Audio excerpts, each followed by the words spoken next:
Escândalos e polêmicas da semana de 12 a 16 de maio de 2025. Fraude bilionária no INSS e pressão por CPI. A descoberta de um esquema de fraude bilionária no INSS voltou a associar o governo do presidente Luiz Inácio Lula da Silva a um escândalo de corrupção de grandes proporções. Investigações apontam que, desde 2019, associações e sindicatos vinham desviando descontos ilegais dos benefícios de aposentados em um esquema comparado por analistas à Lava Jato. A Controladoria Geral da União apura irregularidades de pelo menos 6,5 bilhões de reais nos repasses do INSS. O caso gerou forte reação política. Em poucos dias, a oposição reuniu as assinaturas necessárias e protocolou, na segunda-feira, dia 12, o pedido de criação de uma comissão parlamentar mista de inquérito para investigar o esquema. Até mesmo parlamentares da base aliada de Lula admitiram que será difícil barrar a CPI, o que causou incômodo no Palácio do Planalto. Diante disso, governistas articulam uma estratégia de contenção de danos, defendendo que a investigação inclua também o governo anterior, de Jair Bolsonaro, para diluir responsabilidades. Os impactos administrativos já são visíveis. O ministro da Previdência Social, Carlos Lupe, aliado de Lula, pediu demissão logo após a operação da Polícia Federal que revelou o esquema de descontos não autorizados em aposentadorias do INSS. Lupe foi substituído pelo secretário executivo da pasta, Wolney Queiroz, numa tentativa de estancar a crise. Ainda assim, a revelação da fraude abriu uma guerra de narrativas. Opositores bolsonaristas acusam o governo Lula de ser responsável pelo assalto institucionalizado contra os aposentados, enquanto o Planalto afirma que o esquema começou no governo passado e foi desmontado na atual gestão. A ministra Gleisi Hoffmann, das Relações Institucionais, sustentou que este governo desmontou a quadrilha, embora reconheça preocupações de que uma CPI, sob influência da oposição, gere vazamentos e cortinas de fumaça que atrapalhem as investigações em curso pela Polícia Federal e Controladoria Geral da União. A imprensa destaca o abalo político causado pelo escândalo.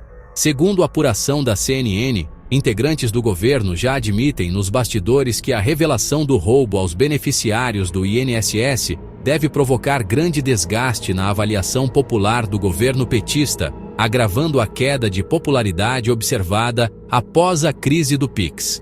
Aliados de Lula teriam dito que o governo segue nas cordas diante da sucessão de crises.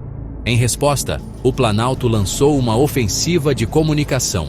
O novo secretário de Comunicação, Sidônio Palmeira, coordena uma campanha para unificar o discurso de que foi o próprio governo Lula que investigou e está reprimindo a fraude, reforçando que o alvo do esquema eram os aposentados, e não o INSS em si, e prometendo ressarcir integralmente as vítimas. Ainda assim, comentaristas ressaltam que o governo não explicou satisfatoriamente por que demorou para agir, já que denúncias sobre descontos indevidos vinham sendo feitas há tempos. A instalação da CPI do INSS, ao que tudo indica, colocará essa e outras questões em foco nas próximas semanas. Climão diplomático, Janja, TikTok e Xi Jinping. Um dos episódios mais comentados da semana foi o constrangimento diplomático provocado pela primeira-dama Rosângela da Silva, Janja, durante a visita oficial de Lula à China. De acordo com relatos publicados pelo portal G1, Janja pediu a palavra em um jantar oficial com o presidente chinês Xi Jinping e reclamou diretamente que o algoritmo do TikTok, empresa chinesa, estaria favorecendo conteúdos de direita. Xi Jinping respondeu diplomaticamente, afirmando que o Brasil tem o direito de regular ou até banir o TikTok. No entanto, ministros presentes contaram que o comentário de Janja gerou um climão, um evidente mal-estar entre a delegação chinesa, incluindo o próprio Xi e a primeira-dama da China, Peng Liyuan. O episódio vazou para a imprensa brasileira e rapidamente se tornou uma saia justa internacional. Jornalistas Andréa Sadi e Valdo Cruz, do G1, revelaram a história com base em fontes do alto escalão que presenciaram a cena. A reação no governo foi de desconforto e irritação. O presidente Lula, questionado sobre o assunto em Pequim, mostrou-se contrariado e quis saber quem de sua equipe teve a pachorra de vazar informações confidenciais da reunião para a imprensa. Lula estranhou que a pergunta tenha chegado aos jornalistas, já que apenas seus ministros estavam presentes no jantar, insinuando traição dentro da comitiva. De fato, o vazamento expôs conflitos internos. Lula sentiu-se deslealmente exposto por aliados próximos, e houve rumores de mal-estar entre o presidente e alguns ministros por conta desse incidente. Publicamente, Lula saiu em defesa da esposa e tentou minimizar o episódio. Ele confirmou que Janja pediu a palavra na reunião, mas alegou que foi somente para comentar o avanço de crimes digitais contra mulheres e crianças no Brasil, negando qualquer atrito diplomático sério com Xi. O presidente frisou que Janja não é uma cidadã de segunda classe, isto é, tem o direito de se manifestar em agendas oficiais, e afirmou que não houve constrangimento com o líder chinês. Lula, inclusive, afirmou ter pedido ao companheiro Xi que enviasse ao Brasil um especialista de confiança para ajudar na formulação de políticas de regulamentação das plataformas digitais, como o TikTok. Esse comentário, porém, gerou outra polêmica. Setores da imprensa e da oposição manifestaram preocupação de que Lula estivesse buscando inspiração na China para censurar redes sociais no Brasil. Analistas apontaram que trazer um consultor chinês sobre regulação digital pode sinalizar alinhamento com práticas autoritárias de controle de conteúdo, o que levanta alertas sobre liberdade de expressão. Enquanto Lula fazia damage control, Janja foi às redes e à TV para rebater as críticas. Em entrevista à CNN Brasil na quarta-feira, dia 14, a primeira-dama afirmou ter sido vítima de machismo após a repercussão do caso. Ela acusou de misoginia tanto quem presenciou e vazou de maneira distorcida o que aconteceu, quanto parte da imprensa que, segundo ela, amplificou o episódio indevidamente. Janja demonstrou indignação pelo fato de mulheres terem engajado na divulgação das críticas contra ela. A fala de Janja dividiu opiniões. Aliados próximos saíram em seu apoio, endossando que houve exagero midiático motivado por viés de gênero, enquanto críticos argumentaram que inexperiência e imprudência da primeira-dama em assuntos diplomáticos acabaram colocando o governo em situação delicada. O certo é que o caso TikTok dominou o noticiário político da semana, combinando ingredientes de gafe internacional, crise de comunicação do governo e debates acalorados sobre o papel da primeira-dama. Polêmica na política externa. Lula, Rússia e guerra na Ucrânia. No campo internacional, o presidente Lula também enfrentou críticas e constrangimento público por sua postura em relação à Rússia. Lula viajou a Moscou para participar, em 9 de maio, das celebrações pelos 80 anos do Dia da Vitória, data em que a Rússia comemora o triunfo sobre a Alemanha nazista na Segunda Guerra. Durante a visita, Lula e outros chefes de Estado convidados ostentaram na lapela a fita de São Jorge, um adereço histórico russo de listras laranja e preta que homenageia soldados soviéticos. O gesto, porém, foi visto como altamente polêmico, pois nos últimos anos, a fita foi apropriada pela propaganda do presidente Vladimir Putin como símbolo de apoio incondicional à guerra na Ucrânia e ao regime russo. Na tribuna oficial do desfile militar na Praça Vermelha, Lula apareceu usando a faixa de São Jorge ao lado de Putin e de outros 28 líderes, em sua maioria ditadores e autocratas, convidados para o evento. A imagem do presidente brasileiro entre líderes alinhados a Putin gerou intensa repercussão negativa entre comentaristas políticos ocidentais e parte da imprensa nacional. Críticos acusaram Lula de se alinhar a regimes autoritários em detrimento dos valores democráticos. Em editorial contundente, a Gazeta do Povo afirmou que a política externa brasileira atingiu um novo nível de decadência moral e diplomática sob Lula.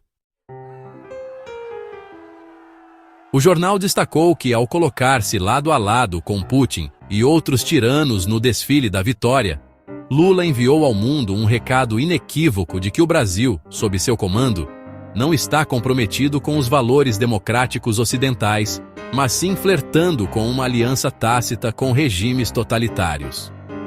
Para esses analistas, não se trata de um mal-entendido diplomático, mas de uma escolha política deliberada de Lula, carregada de consequências simbólicas. A participação no que chegou a ser chamado de desfile da vergonha foi vista como adesão simbólica e política ao projeto totalitário russo na avaliação de críticos, já que Lula voluntariamente serviu de vitrine à narrativa de Putin em meio à guerra em curso. Imagens de Lula cumprimentando Putin com a controversa faixa no paletó repercutiram mal entre aliados da Ucrânia e países europeus, ainda que o Itamaraty tenha argumentado que a presença brasileira visava abrir espaço para o diálogo de paz. Paralelamente, declarações de Lula sobre o conflito na Ucrânia continuam gerando ruído.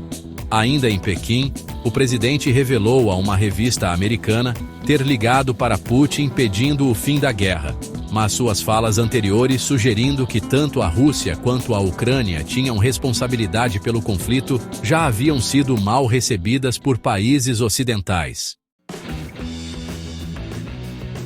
Neste contexto, a fita de São Jorge serviu para reacender críticas de que Lula estaria, na prática, relativizando as agressões russas.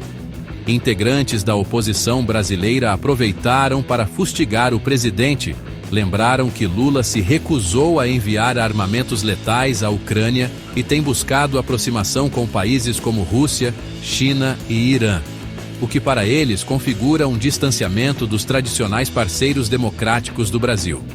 Em suma, a polêmica internacional da semana expôs Lula a um desgaste na arena externa, com jornais como Folha de São Paulo destacando que o símbolo adotado por Lula hoje significa apoio incondicional a Putin e a sua guerra. A cobrança para que o presidente brasileiro ajuste o tom da política externa, evitando gafes e tomando posições mais firmes em defesa de direitos humanos, ecoou tanto na imprensa quanto entre diplomatas aposentados. Mesmo aliados discretamente, admitiram que imagens de Lula em eventos ao lado de Putin trazem mais prejuízos do que ganhos à imagem do Brasil no cenário global. Recuos do governo e conflitos internos. Ao longo da semana, o governo Lula também teve de administrar recuos estratégicos e atritos dentro da base aliada. Um exemplo emblemático foi a situação da favela do Moinho, na região central de São Paulo. Após um embate tenso entre autoridades e moradores, que incluiu cenas de violência policial durante uma tentativa de desocupação, o Planalto reviu sua postura. Na quinta-feira, dia 15, o governo federal anunciou um acordo em parceria com o governo paulista de Tarcísio de Freitas para remover pacificamente as famílias da favela, oferecendo indenização e auxílio moradia. Pelo acerto, cada família receberá R$250 mil para comprar um imóvel, mais um aluguel social de R$1.200 até a mudança. Deste montante, R$180 mil serão pagos pela União e R$70 mil pelo Estado. Esse recuo ocorreu depois da repercussão negativa das imagens da PM agindo no local e de protestos de movimentos sociais. A solução negociada, embora tardia, foi apresentada como uma vitória do diálogo, mas evidenciou falta de coordenação prévia entre os governos federal e estadual. Inicialmente, O impasse expôs falhas administrativas e gerou críticas quanto à ausência de um plano adequado de reassentamento das famílias, obrigando o governo Lula a agir reativamente para evitar um desgaste maior. Também no âmbito doméstico, a relação do Planalto com sua base no Congresso enfrentou teste de estresse. O caso do INSS, já citado, criou divisões mesmo entre aliados de Lula. Nos bastidores, mencionou-se que o presidente do Senado, Davi Alcolumbre, que integrou a comitiva presidencial à Rússia e China, alertou colegas de que a eventual CPI das fraudes do INSS terá que analisar fatos de todos os governos, não apenas de Lula. Essa posição, de ampliar o foco da investigação, foi interpretada como um recado de Alcolumbre alinhado ao Planalto, mas, paradoxalmente, indicou que o governo já considera provável a instalação da CPI e busca limitar os danos. O Palácio do Planalto, oficialmente, mantém-se contrário à comissão, mas dá sinais de capitulação, preparando-se para participar caso ela avance. Na Câmara dos Deputados, lideranças do PT e partidos aliados também admitiram que será necessário negociar indicações de integrantes, num reconhecimento de que barrar a CPI pode ser inviável. Ou seja, há um conflito interno latente. De um lado, auxiliares de Lula temem que uma investigação parlamentar dominada pela oposição transforme a crise em espetáculo político. De outro, parte da base governista prefere aderir e tentar controlar os rumos da CPI, para não ser acusada de acobertar irregularidades. Por fim, os seguidos problemas gerenciais levaram Lula a cobrar mais disciplina de sua equipe. Em reunião na sexta-feira, 16, com diversos ministros, entre eles Gleisi Hoffmann, Rui Costa, Woney Queiroz e Sidônio Palmeira, o presidente avaliou a conjuntura e repassou orientações para enfrentar as crises. Lula exigiu união do time para virar a página dos escândalos e focar em entregas positivas do governo, evitando novas gafes públicas ou decisões mal calculadas.